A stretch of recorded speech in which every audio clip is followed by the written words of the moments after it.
哦，今仔日是台中停水的第2天，不少民众事先醒起来的水已经用了啊，水台水嘛得要无啊，一透早就赶到送水站要来灌水，想袂到这个1栋外的水塔嘛是空拢无水，民众是有够气恼，痛骂讲这个水塔是装假的。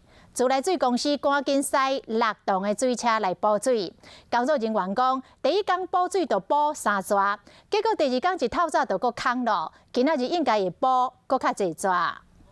较装一只个真好看。阿嬷大了拍，唔敢相信1栋水塔已经无水啊！阮头天啊，水塔水用了呀。对啊。停水第2天，已经有民众厝内水塔水已经无够用啊！停水之前，我是洗衣服。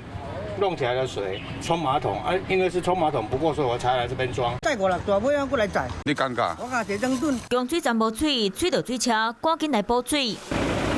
昨天3趟，今天会更多吗？应该有可能。支援医疗的消防水车载12栋的水，嘛会再来到集合所在等。昨天是我们班子来说是2趟，但是因为昨天刚停水了，今天可能会次数会多一点。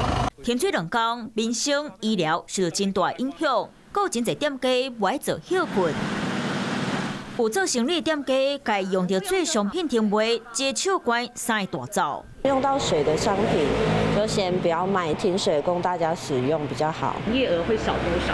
快1半吧。